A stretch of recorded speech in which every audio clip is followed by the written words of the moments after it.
राधे राधे भक्तों, आप सभी का स्वागत है हमारे चैनल लाडली जी ब्लॉग में। और आज हम आपको जया एकादशी व्रत कथा सुनाएंगे। भगवान श्री कृष्ण बोले, हे राजन, माघ मास के शुक्ल पक्ष की एकादशी का नाम जया है।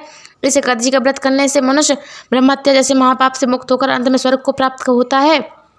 इस व्रत के प्रभाव से मनुष्य को योनि अर्थात भूत प्रेत पिशाच आदि से आपको इस एकादशी का व्रत विधि पूर्वक करना चाहिए। राजन, मैं आपसे एक पौराणिक कथा कहता हूँ, उसे आप ध्यानपूर्वक सुनिए। एक समय इंद्र स्वर्ग लोक में राज्य करता था। वह अमृत पान कर नंदन वन में अप्सराओं के साथ आनंद पूर्वक क्रीड़ा कर रहा था। एक समय इंद्र अपनी इच्छानुसार अप्सराओं के साथ रमण कर रहा था। इंद्र अप्सराओं के साथ नाचने लगा।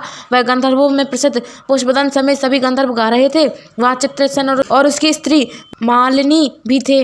मालिनी का पुत्र माल्यवान भी वहाँ उपस्थित था। पुष्पवान नाम का गंधर्व तथा उसकी कन्या पुष्पावती भी थी। उस समय पुष्पावती नाम एक गंधर्व लड़की माल्यवान को देखकर उस पर मोहित हो गई और कामबाण से चलायमान होने लगी। उसने अपने रूप, सौंदर्य, हाव भाव आदि के द्वारा माल्यवान को वश में कर लिया। पुष्पावती के सौंदर्य को देखकर माल्यवान भी उसके ऊपर मोहित हो गया। अतः ये दोनों कामदेव के वश में हो गए। परंतु फिर भी इंद्र के बुलाने पर इन्हें नाच गाने के लिए जाना पड़ा और अप्सराओं के साथ इन्होंने गाना शुरू किया। यद्यपि दोनों मंच पर नाच रहे थे, परंतु कामदेव के प्रभाव से इनका मन नहीं लगा और अशुद्ध गाने लगे। इनके भाव भंगिमाओं को देखकर इंद्र ने इन्हें प्रेम समझ लिया और इनसे अपना अपमान समझकर श्राप दिया कि तुमने मेरी आज्ञा का उल्लंघन किया, तू लोक में जाकर पिशाच हो जाओ और अपना कर्म फल भोगो। इंद्र का श्राप सुनकर दोनों अत्यंत दुखी हुए और हिमालय पर्वत पर पिशाच बनकर दुख पूर्वक अपना जीवन व्यतीत करने लगे। उन्हें गंध, रस, स्पर्श आदि का ज्ञान नहीं रहा। रात दिन उन्हें एक क्षण भी निंदा नहीं आती। एक स्थान पर अत्यंत सर्दी थी, जिसके कारण वह परेशान हो रही थी। एक दिन पिशाच ने अपनी स्त्री से कहा कि ना मालूम हमने पिछले जन्म में कौन से पाप किए हैं जिससे हमें इतना दुखदायी पिशाच योनि प्राप्त हुई है।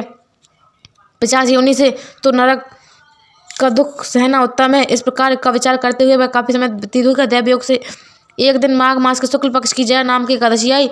दोनों ने उस एकादशी को कुछ भोजन ना किया और ना पाप कर्म किए।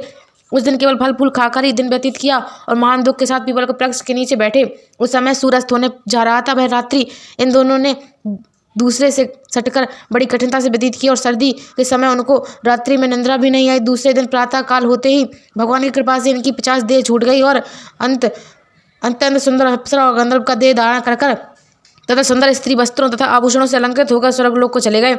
उस समय आकाश में देवगण तथा गंधर्व उनकी स्तुति करने लगे। नागलोक में जाकर इन दोनों ने देवराज इंद्र को प्रणाम किया।